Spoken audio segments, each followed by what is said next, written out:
सभापती महोदय, आज मी एका अत्यंत महत्त्वाच्या अशा विषयावर सभागृहाचं सरकारचं लक्ष वेधण्याचा प्रयत्न करणार आहे। सभापती महोदय, राज्याच्या आर्थिक आणि सामाजिक विकासामध्ये राज्यासाठी सहकार्याची एक मोठी भूमिका आहे। राज्यात साधारणतः 2.5 लाखाहून अधिक जास्त सहकारी संस्था आहेत। जवळपास 6 कोटी लोक यांना त्या कारणाने या सहकार व्यवस्थेशी जोडलेले आहेत। साखर, दूध, बँका, कृषी, गृहनिर्माण या क्षेत्रात सहकाराने सभापती महोदय मोठा वाटा उचललेला आहे।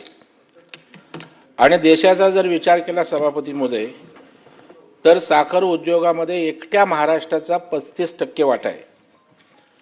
दूध सहकारी संस्थांकडून दररोज लाखो लिटर दुधावर त्या ठिकाणी प्रक्रिया होते।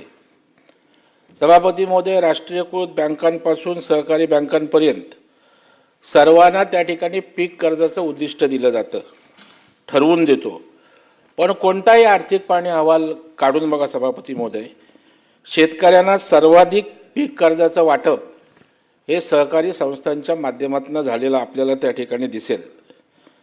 सभापती महोदय, सहकार हे काही एक फायनान्शियली मॉडेल नाही आहे, तर सामाजिक आणि आर्थिक परिवर्तनाचं ते मॉडेल म्हणून त्याकडे आपण पाहिलं पाहिजे। काळानुरूप सहकार क्षेत्रातील अनेक समस्या सभापती महोदय उभ्या राहिल्या आणि त्याच्यावरही या सभागृहाच्या माध्यमातून चर्चामंथन झालं पाहिजे, सरकारने त्यावर भूमिका घेतली पाहिजे। आणि या भावनेतनंच आज खास सभापती महोदय आपल्याला विनंती करून सहकारावर या ठिकाणी आपण अल्पकालीन का होईना त्या ठिकाणी चर्चा लावलेली आहे। सभापती महोदय, आपण नेहमी म्हणतो की जिल्हा मध्यवर्ती बँका हा ग्रामीण अर्थपुरवठ्याचा कणा आहे, पण आज सभापती महोदय राज्यातल्या अर्ध्यापेक्षा जास्त जिल्हा बँका या अडचणीत आहेत। आणि सहकार मंत्री महोदय, आपल्याला माहीत आहे की RBIच्या निर्बंधाखाली त्या ठिकाणी आहेत। प्रत्येक जिल्हा बँकांच्या सभापती महोदय वेगवेगळ्या समस्या आहेत, पण एकत्रितपणे जिल्हा बँकांच्या समस्या समजून घेणं, त्यामधून त्यांना बाहेर काढणं, उपाययोजना करणं, यासाठी सभापती महोदय आज तरी कुठलीही व्यवस्था राज्य सरकारकडे आपल्याकडे त्या ठिकाणी नाही आहे।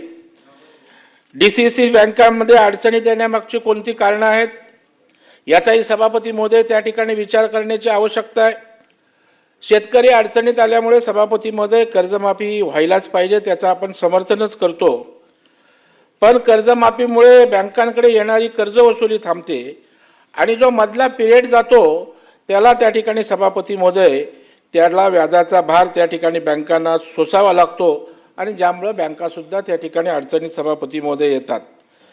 सभापती महोदय, शेतकऱ्यांना 0% व्याजाचं पीक देण्याचं धोरण आपण त्या ठिकाणी राबवतो आणि ते राबवलंच पाहिजे, मात्र हा व्याजाचा परतावा सुद्धा बँकांना वेळेत परत करण्याची त्या ठिकाणी व्यवस्था व्हायला पाहिजे, नाही तर लिक्विडिटीची समस्या सुद्धा या बँकांना फेस करावी लागते। सभापती महोदय, सभापती महोदय, एका महत्त्वाच्या विषयाकडे मी लक्ष वेधणार आहे। 2025ला बँकिंग कायद्यात सुधारणा झाली आणि संचालकांना 10 वर्षांहून अधिक काळ पदावर राहता येणार नाही अशा प्रकारची सुधारणा आहे, पण त्याच्यामध्ये संदिग्धता आहे। जे संचालक सध्या कार्यरत आहेत त्यांना इम्युनिटी दिली होती, पण सभापती महोदय सहकार विभागाची नोटीस काहीतरी त्या ठिकाणी वेगळं म्हणतं आणि त्यामुळे आज सहकार क्षेत्रात काम करणाऱ्या कार्यकर्त्यांच्या मनामध्ये आज त्या ठिकाणी संभ्रम आहे। त्याचा सुद्धा राज्य सरकारच्या पातळीवरून विचार होण्याची आवश्यकता आहे, कारण सभापती महोदय संस्था उभ्या राहतात आणि त्या ठिकाणी अचानक आपण त्यांना जर 10 वर्षानंतर त्यांना लढवायलाच बंदी त्या ठिकाणी करणार असू तर मला वाटतं संविधानाचा सुद्धा त्या ठिकाणी अपमान आहे। आणि त्याच्यामुळे मी सभापती महोदय माननीय मुख्यमंत्र्यांशी या विषयाची चर्चा केली। सहकार मंत्री, आपल्याला या ठिकाणी विनंती राहील की महाराष्ट्र हे देशातलं सहकारासाठी सर्वात मोठं राज्य आहे आणि त्याच्यामुळे हा विषय आपण माननीय मुख्यमंत्र्यांशी चर्चा करून सरकारी पातळीवर त्याचा निर्णय लावण्याची आवश्यकता आहे, ते लावावं अशी माझी विनंती आहे। सभापती महोदय, सहकार विभागानं अनेकदा डबघाईला आलेल्या साखर कारखान्यांना सूतगिरण्यांना कर्ज द्यायला त्या ठिकाणी बँकांना लावलं, ते थकीत झालं आता त्याच्यातून मार्ग काढण्याची जबाबदारी सुद्धा सरकारनं त्या ठिकाणी स्वीकारायला पाहिजे. सभापती महोदय, आज 16 जिल्हा बँका त्या ठिकाणी अडचणीत आहेत. नाशिक, नागपूर आणि धाराशिव करता या बँकांना वाचवण्यासाठी सरकारनं जवळपास 827 कोटी रुपये भाग भांडवल दिलं. मी सरकारचं अभिनंदन या ठिकाणी करेन. पण या चर्चेच्या माध्यमातून सभापती महोदय मला विनंती करायची आहे की एकेका बँकेसाठी भाग भांडवलाची तात्पुरती व्यवस्था करून मलमपट्टी लावण्यापेक्षा राज्यातल्या सर्व DCC बँकांच्या बाबतीत एक ॲक्शन प्लॅन सभापती महोदय आपण का तयार करत नाही?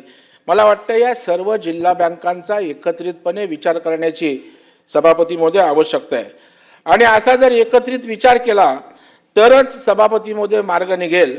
आणि आपल्या माध्यमातून माझी या ठिकाणी सहकार मंत्र्यांना विनंती आहे की आपण सहकारात काम करता, आपल्याला सहकार नीट माहीत आहे, त्याची गरज आणि महाराष्ट्राच्या आर्थिक उलाढालीमध्ये त्याचं योगदान आपल्याला माहीत आहे. त्याच्यामुळे त्यावर आपण विचार करावा.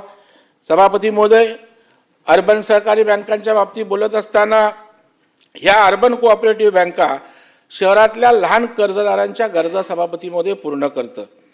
परंतु आपण बघाल 2023-24 मध्ये UCBचे जवळपास 24 परवाने रद्द झाले आणि हा आकडा सभापती महोदय फार मोठा आहे.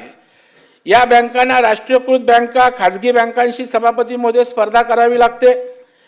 UCBचा वाटा 2024 मार्चमध्ये एकूण मालमत्तेच्या बँकिंग मालमत्तेच्या बाबतीत 2017 मध्ये 3.8 होता, तो आता 2.5% घसरण झाली. राज्यातल्या अर्बन बँकिंग व्यवस्थेच्या दृष्टीनं अतिशय गंभीर अशा प्रकारची गोष्ट आहे. सभापती महोदय, हा टक्का का घसरतोय याचा विचार सुद्धा सहकार विभागाने करण्याची सभापती महोदय आवश्यकता आहे. या बँकांना भांडवल उभा करण्याच्या सभापती महोदय मर्यादा आहेत, कामकाजाचा विस्तार करण्यासाठी त्या ठिकाणी मर्यादा आहेत. पण या बँका टिकल्या पाहिजेत, त्यांच्यासाठी काहीतरी सभापती महोदय केलं पाहिजे. मला वाटतं की राज्य सरकारच्या सर्व योजना मंत्री महोदय या अर्बन बँक किंवा जिल्हा बँकेच्या माध्यमातून रूट केल्या तर मोठ्या प्रमाणावर या बँकांना बॅकअप मिळून सभापती महोदय त्या तग धरू शकतात. राज्य सरकारी कर्मचाऱ्यांचे पगार आपण या बँकांमध्ये त्या ठिकाणी करू शकतो. राज्याची महामंडळं आहेत, या महामंडळांकडे अतिरिक्त निधी या बँकांमध्ये ठेवला पाहिजे. आज सरकार केवळ महामंडळांना सूचना करतं, पण महामंडळ सहकारी बँकांमध्ये पैसे ठेवत नाहीत, ही सभापती महोदय वस्तुस्थिती आहे. त्यामुळे एकूण अतिरिक्त निधीच्या 25% रक्कम त्या ठिकाणी अर्बन सहकारी बँकांमध्ये ठेवण्याचं जर बंधन घातलं तर सभापती महोदय हे शक्य आहे. सभापती महोदय, सर्वसामान्यांसाठी मदत करायला सहकारी बँका, अर्बन बँका, जिल्हा बँका, राज्य सहकारी बँक आणि त्या ठिकाणी सरकारचा अतिरिक्त निधी, सरकारचा सर्व व्यवहार आपण ज्या सशक्त जिल्हा बँका आहेत त्यांच्याकडे करता. का तुम्ही निवडत नाही चांगल्या कुठल्या अर्बन बँका आहेत, चांगल्या जिल्हा बँका आहेत? आपण हा व्यवहार, हा अतिरिक्त निधी या ठिकाणी आपण आणावा, अशा प्रकारची विनंती सुद्धा या ठिकाणी जर बँका आणि सहकारी चळवळ टिकली पाहिजे तर त्या ठिकाणी केलं पाहिजे. सभापती महोदय, मी आज राज्य सहकारी संघाचं नेतृत्व करतो. नुकत्याच झालेल्या निवडणुकीमध्ये त्या ठिकाणी माझं पॅनल आलं, मी त्या ठिकाणी अध्यक्ष म्हणून आज काम करतोय.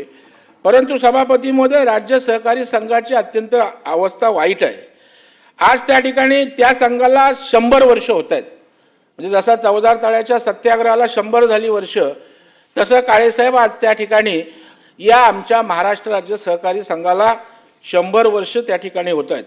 1917 मध्ये राज्यात या ठिकाणी महाराष्ट्र राज्य सहकारी संघाची स्थापना झाली, ज्या संघामध्ये स्वतः महात्मा गांधीजी आले होते, वैकुंठभाई मेहता असतील, धनंजयराव गाडगीळ असतील, सगळ्या मोठ्या धुरीणांनी या संघातनं काम केलं, या संघाला मार्गदर्शन केलंय. 100 पार केलेली संस्था आज सहकार मंत्री महोदय पूर्णपणे कमकुवत त्या ठिकाणी झालेली आहे. आणि या संस्थेचं महत्त्व लक्षात घेऊन सरकारनं या संघाला सभापती महोदय आर्थिक मदत या ठिकाणी करायला आवश्यक आहे, कारण मागच्या काळात ती केली गेली होती. 1920 ते 1942 पर्यंत सरकार संघाला अनुदान देत होतं. 1997-98 पर्यंत संघाला पंचवार्षिक योजनेमधूनही अनुदान मिळत होतं. सहकारी संस्थांनी त्यांच्या नफ्याच्या 1.5% शिक्षण निधी संघाला देण्याची तरतूद 1948 मध्ये करण्यात आली तेव्हापासून मग संघाला शिक्षण निधी अंशदान मिळायला लागलं आणि त्यातून राज्यात संघ त्या ठिकाणी शिक्षण प्रशिक्षणाचं काम करत होता. सभापती महोदय, 1960ला आपण सहकारी संस्था अधिनियम बनवला, त्यातही शिक्षण निधीची तरतूद सरकारनं कायम ठेवली.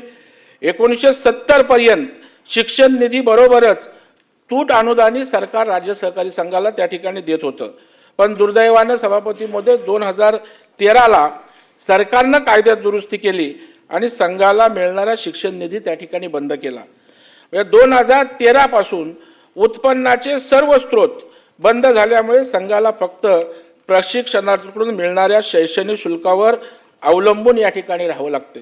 सभापती महोदय, संघाच्या मालमत्ता आहेत, त्याची देखभाल दुरुस्ती करावी लागते, कर्मचाऱ्यांचे पगार त्या ठिकाणी द्यावे लागतात.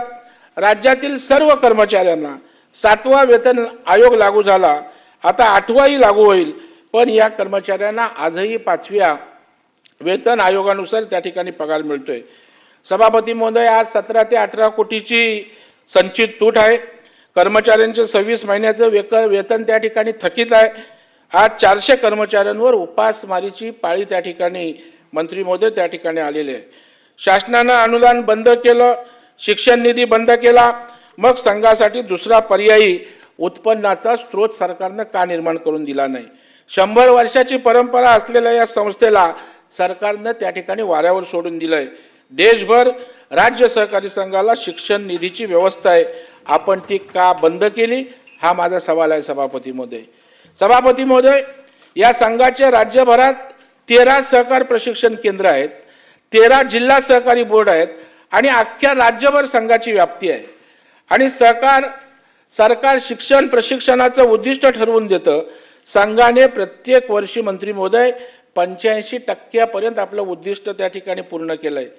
सरकारनं सहकार प्रशिक्षणासाठी आणखी 19 संस्थांना सरकारनं अधिसूचित केलंय, पण या संस्था कोणतेही नियम पाळत नाहीत, त्यांच्याकडे कुठल्याही प्रकारच्या पायाभूत सुविधा नाहीत. या संस्थांकडे उत्पन्नाचे अनेक मार्ग आहेत, परंतु सभापती महोदय, त्या ठिकाणी त्यांना कुठलीही अडचण नसताना आपण कशासाठी देतो? पण त्यांच्याकडे शिक्षण प्रशिक्षणाचं काही नाही, प्रशिक्षण देतात की नाही माहीत नाही. जर राज्याची शिक्षण प्रशिक्षण देणारी 100 वर्षाची संस्था आहे, तिला स्ट्रेंथन करा ना. तिचं प्रत्येक जिल्ह्यात कार्यालय आहे, प्रत्येक जिल्ह्यात स्टाफ आहे, विभागीय कार्यालय आहेत, विभागीय प्रशिक्षण केंद्र आहेत आणि त्या 18-20 संस्थांना आमच्या खाली त्या ठिकाणी उपसंस्था म्हणून मान्यता द्या. कुठेतरी सिस्टीम सभापती महोदय त्याला लागेल. आणि त्यामुळे सभापती महोदय, या अनेक संस्था झाल्यामुळे राज्य संस्थांकडे येणारा प्रशिक्षणार्थी सुद्धा कमी झालेत.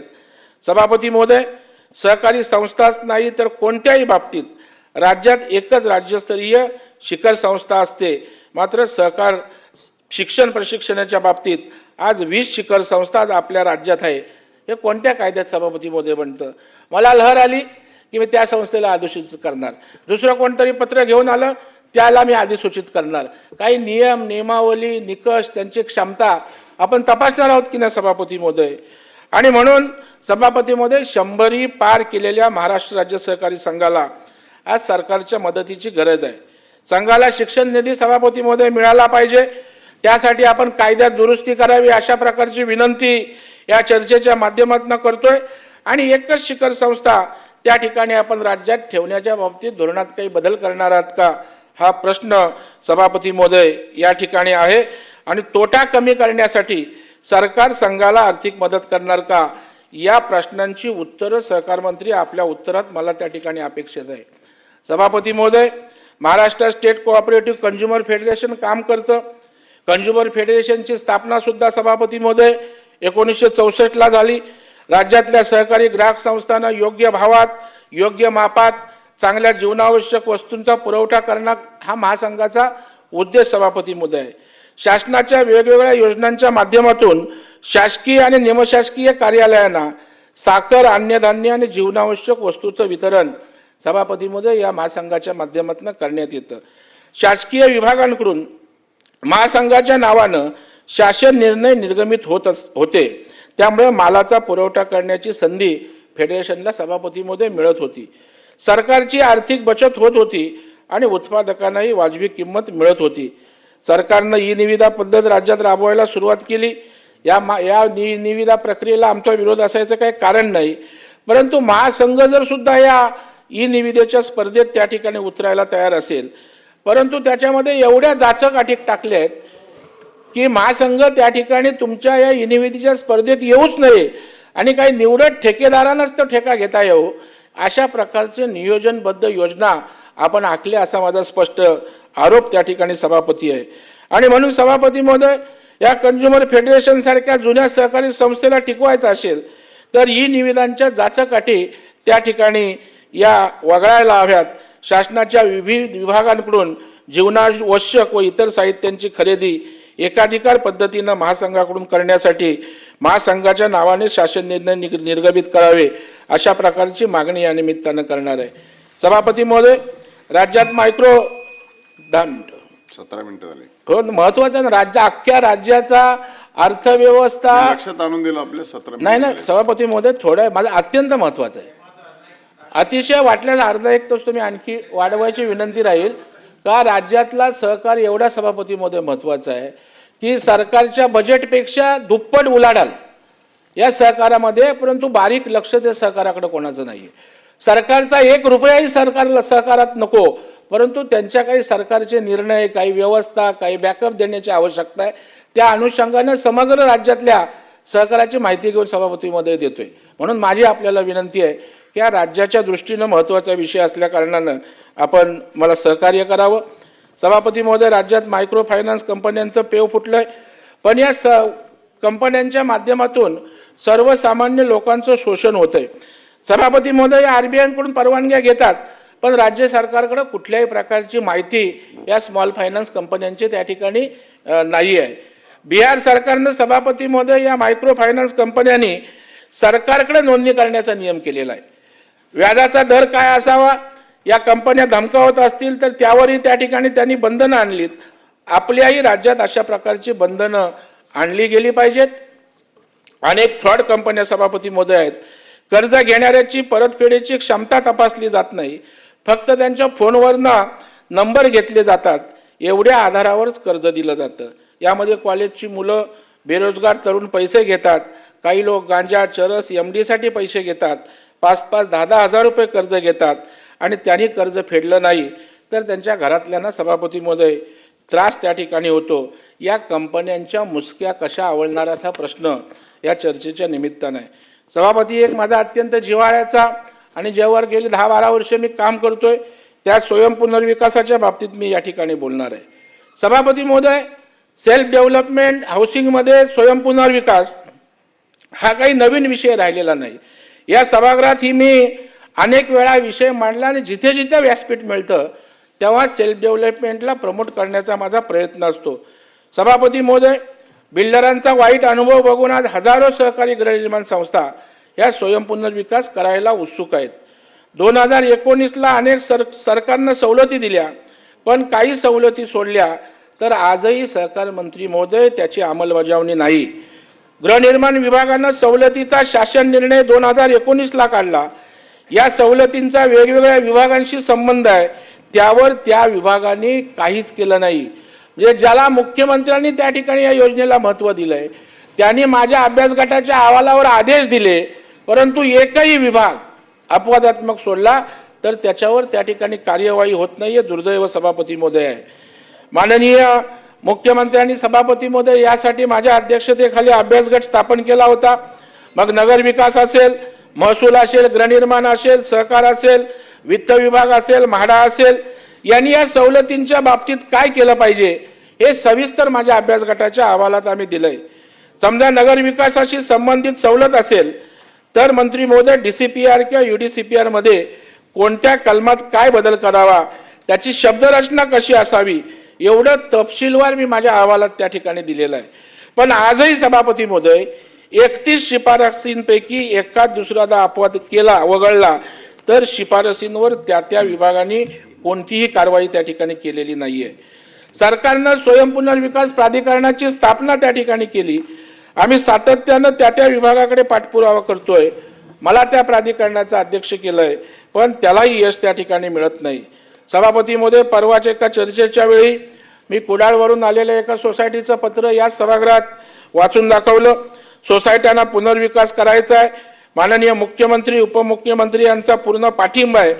त्यांनी काही निर्णयातून तशी इच्छाशक्ती देखील दाखवलेली आहे. पण जर संबंधित विभाग काहीच करणार नसेल तर सरकारनं घेतलेल्या या निर्णयाची अंमलबजावणी कशी होणार हा प्रश्न सभापती महोदय. आज प्राधिकरण आहे पण अजून या प्राधिकरणाचे अधिकार काय याबाबत सुद्धा स्पष्टता नाही. माझी या निमित्तानं मागणी आहे की हा विषय राज्यातल्या सर्वसामान्य माणसांचा आहे. बेघर होण्याची वेळ त्यांच्यावर आलेली आहे. त्यामुळे सरकारनं गांभीर्य दाखवावं आणि विभागाने शासन सवलतीचे निर्णय जाहीर करावेत. सभापती महोदय, ज्या वेळेला आम्ही म्हाडामध्ये बसतो तर रोज शेकडोच्या संख्येने हाऊसिंग सोसायट्यांचे पदाधिकारी येतात. आज त्यांची गरज आहे.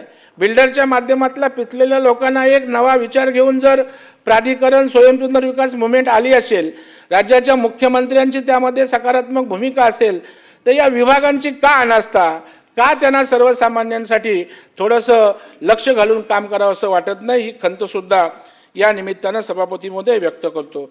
सभापती महोदय, देशाचे आदरणीय सहकारिता मंत्री अमितभाई शाह यांच्या संकल्पनेतून सहकार तत्वावर देशातली पहिली भारत टॅक्सी सेवा सुरू झाली. गुजरातमधील 4 मोठी शहरं आणि दिल्लीत अतिशय यशस्वीपणे ही सेवा सुरू आहे. ओला उबर कंपन्यांकडून वाहन चालकांचंही शोषण होतं, प्रवाशांचंही शोषण होतं. आता चांगला पर्याय या सहकाराच्या माध्यमातून उभा राहिला आहे. आपल्या राज्यात सभापती महोदय देवदत्त पर्यटन व वाहतूक सहकारी संस्था आहे. ही संस्था आणि मुंबई बँक हे संयुक्तपणे भारत टॅक्सीप्रमाणे MMR रिजनमध्ये सहकारी तत्वावर टॅक्सीचं मॉडेल त्या ठिकाणी तयार केलं आहे. माझी परिवहन मंत्र्यांशी चर्चा झाली.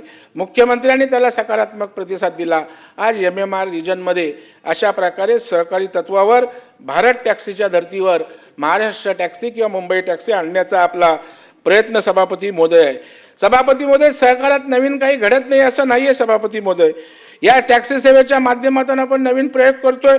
सभापती महोदय, माझी सभापती महोदय एवढीच विनंती या ठिकाणी आहे की जेव्हा नवीन सहकारात प्रयोग करता त्यावेळेला सरकारचं जर लक्ष नसेल, आपण पाठिंबा देणार नसेल, सहकार खात्याला त्या ठिकाणी जर आपण ताकद देणार नसू, कदाचित आमच्या सहकार मंत्र्यांची इच्छाही असेल पण त्या झालं शेवटचे 5 मिनिटं तर त्या ठिकाणी सभापती महोदय कसं होणार हा माझा प्रश्न आहे. मच्छीमारांच्या कृषीच्या दशावरचे 5च मिनिटं मी आणखी एका गोष्टीचा सातत्यानं पाठपुरावा करतोय. मी कोकणातनं येतो. सामंतसाहेब, मच्छीमारांच्या समस्या आपल्याला माहीत आहेत.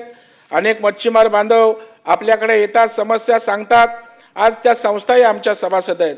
सरकारनं मत्स्य व्यवसायाला कृषीचा दर्जा दिला हा राज्यातला इतिहासातला सर्वात मोठा निर्णय आहे. मत्स्य विकास मंत्रीसुद्धा कोकणातले आहेत. त्यांना मी बँकेत बोलवलं होतं. मत्स्य व्यवसायातील सहकारी संस्थांच्या पदाधिकाऱ्यांसमेत बैठकही झाली, चांगली चर्चा झाली. या ठिकाणी मत्स्य व्यवसायाला कृषीचा दर्जा मिळालेला आहे. त्यांच्यासाठी ज्या ज्या योजना सरकार सुरू करेल त्या सर्व योजना कोकणातील जिल्हा मध्यवर्ती बँकांच्या माध्यमातून राबवल्या गेल्या पाहिजेत. त्यांनी होकार दिला. मी सातत्यानं पाठपुरावा करतोय सभापती महोदय. वित्त विभागाकडे फाईल आहे, या विभागाकडे फाईल आहे, त्या विभागाकडे फाईल, अशी उत्तरं मिळतात. ज्याप्रमाणे राज्याच्या इतर भागातील कृषीचा वार्षिक पतपुरवठा आराखडा तयार होतो त्याचप्रमाणे मत्स्य शेतीचा आराखडा किमान 2027 पासून सुरू होईल आणि त्यात जिल्हा बँकांचा समाविष्ट केला जाईल. अशा प्रकारचं आश्वासन सभापती महोदय मला या ठिकाणी हवं आहे. सभापती महोदय, सहकारी संस्थांसाठी केंद्र सरकारच्या सहकार मंत्रालयाकडून अनेक योजना सुरू केलेल्या आहेत. डिजिटल सहकार असेल, मल्टीस्टेट कोऑपरेटिव्हचं सक्षमीकरण असेल, अन्न प्रक्रियावर साठवण योजना असेल, प्रक्रिया उद्योगांना बळ देणं असेल, अशा अनेक योजना आहेत. अलीकडच्या केंद्रीय अर्थसंकल्पात मच्छीमारांसाठी काही योजना केंद्र सरकारनं घोषित केलेल्या आहेत. माननीय मुख्यमंत्री महोदयांचा आग्रह असतो की केंद्रीय योजनांचा पुरेपूर उपयोग राज्यानं करून घेतला पाहिजे. सहकारातील सर्व केंद्रीय योजना राज्यात पूर्ण क्षमतेने राबवल्या गेल्या पाहिजेत, हा आमचाही आग्रह आहे. सहकार आयुक्त याचा पाठपुरावा करत आहेत. परंतु माझी एक सूचना आहे की सहकार आयुक्तांच्या अध्यक्षतेखाली एक टास्क फोर्स त्या ठिकाणी सरकारनं नेमावा. या टास्क फोर्सनं राज्यातील केंद्रीय योजनांच्या अंमलबजावणीवर देखरेख करावी. सहकारातल्या केंद्रीय योजनांची माहिती सहकारी संस्थांपर्यंत पोहोचवावी. आणखी एक महत्त्वाची सूचना मला करायची आहे. महाराष्ट्रातल्या सहकारातल्या शेवटची 2 मिनिटं सहकारी संस्था नाविन्यपूर्ण उपक्रम सुरू करत आहेत. ते केलेही पाहिजेत. त्याची माहिती केंद्रीय सहकार मंत्रालयापर्यंत पोहोचवली पाहिजे. कारण सभापती महोदय, NCDC असेल, किंवा त्यासारख्या केंद्रीय संस्था असतील त्यांनी अशा उपक्रमांना मदत करण्याची भूमिका घेतली आहे आणि त्यामुळं त्यांच्यापर्यंत या उपक्रमांची माहिती गेली पाहिजे। या बाबतीत सुद्धा मला मंत्री महोदयांची उत्तरातून अपेक्षा आहे। सभापती महोदय, खूप बोलण्यासारखं आहे, अनेक सेक्टर आहेत, विविध कार्यकारी न थांबतो, तुम्ही बोलताय म्हणून थांबतो, कारण तुम्हाला चांगल्या कामात रसच नाही आहे ना। त्यामुळे सभापती महोदय, जर मी एकही चुकीचं किंवा इकडं तितरत्र बोललो असेल, आज राज्यातला सहकार सभापती महोदय एवढा मोठा आहे की 4-4, 5-5 तास पण पुरणार नाही आणि त्याला गांभीर्याने जर मंत्री स्वतः घेणार नसतील तर कोणाकडून अपेक्षा करायची। आणि त्याच्यामुळे जर एवढ्या हलक्यात सहज सहकारसारख्या विषयावर या राज्यामध्ये ज्याचा ग्रामीण विकासाची अर्थव्यवस्था असेल, हे राज्य सहकारावर उभं आहे आणि त्या चर्चेलाही आम्ही गांभीर्याने घेणार नसू, तिथेही त्या ठिकाणी वेळ नसेल तर दुर्दैव सभापती महोदय, तरी आपण मला या ठिकाणी वेळ दिलात त्याबद्दल मी आपलं मनापासून या ठिकाणी आभार व्यक्त करतो। आणि मंत्री महोदय, आपल्याला सहकार माहीत आहे, माझे हात जोडून विनंती आहे, राज्यातल्या 50% अर्बन बँका 1-2 वर्षात बंद होतील। 200 कोटीचा आपण त्या ठिकाणी समिती नेमलीत, 1 रुपया दिला नाही, समितीने आपल्याला अभ्यास गट दिलाय, काही करत नाही, जिल्हा बँक त्या ठिकाणी बंद होत आहेत। आणि त्याच्यामुळे मला वाटतं की सहकार मंत्री म्हणून आपण मुख्यमंत्र्यांशी बोलून एक व्यापक बैठक या क्षेत्रातले मान्यवरांची लावा आणि राज्यातल्या सहकार चळवळीला वाचवा, कारण देशात सहकार अमितभाई वाढवायला निघालेत आणि या देशाला मार्गदर्शन करणारं महाराष्ट्र राज्य जर सहकारात खाली जात असेल तर ते आपल्यासाठी नामुष्की आहे। वसंतदादा पाटील, यशवंतराव चव्हाणांचं आम्ही नाव घेतो आणि ती परिस्थिती जर आपण सुधारू शकले नाही तर ती अपयश आणि दुर्दैव आपलं आहे आणि त्याची काळजी सहकार मंत्री म्हणून बाबासाहेब आपण घ्यावी अशा प्रकारची विनंती करतो। आणि सभापती, आपण वेळ दिल्याबद्दल आपलं मनपूर्वक आभार व्यक्त करतो। धन्यवाद।